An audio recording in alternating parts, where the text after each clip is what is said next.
राधे राधे। वसुदेव सुतं देवं कंसचाणूरमर्दनं देवकी परमानंदं कृष्णं वंदे जगद्गुरुं।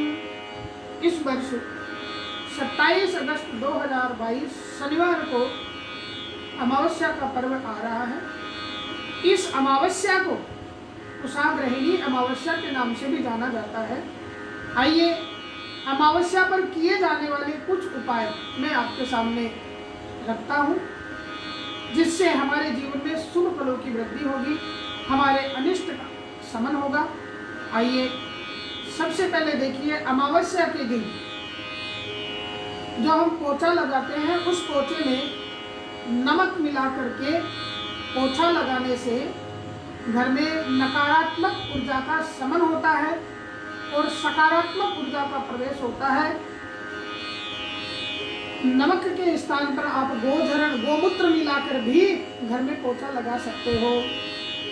जिस जातक की कुंडली में काल सर्प तथा पितृ दोष होता है, वह जातक अमावस्या के दिन किसी सरोवर, पवित्र नदी अथवा किसी तीर्थ स्थल पर जाकर के विधिवत अपने पितरों की प्रसन्नता के लिए पितरों का तर्पण करें।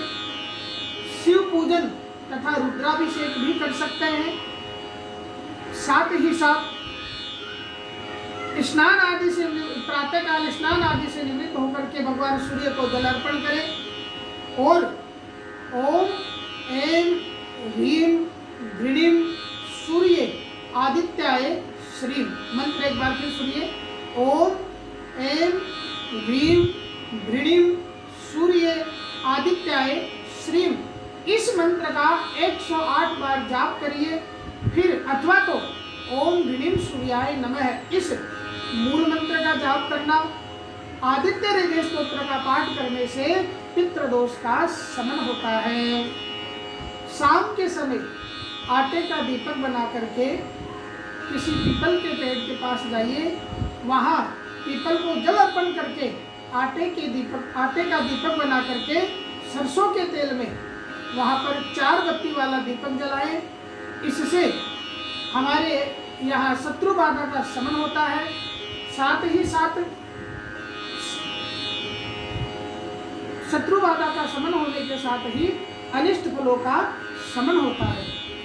राहु केतु तथा सभी की अनुकूलता, राहु केतु तथा सभी की प्रतिकूलता से हमारे जीवन में यदि अशुभ फलों का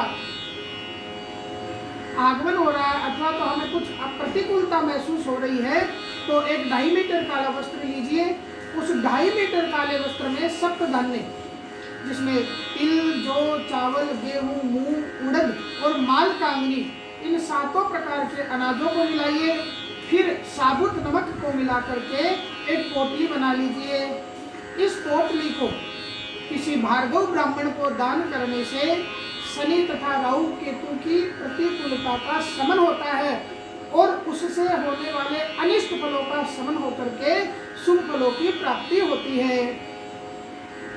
जौ के आटे में तिल तथा उड़द मिला करके मछलियों को खिलाते हुए ओम राम राहवे नमः इस मंत्र का जाप करने से राहु तथा केतु की प्रतिकूलता का शमन होता है और उसका शुभ फल हमें प्राप्त होता है।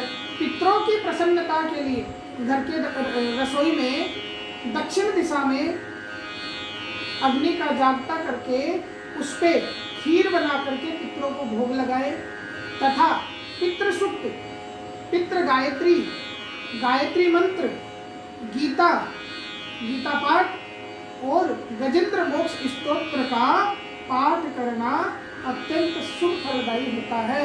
इन छोटे छोटे प्रयोगों को करके आप अपने जीवन में सुख शांति तथा आनंद की वृद्धि कर सकते हैं। वृंदावन बिहारी लाल की जय।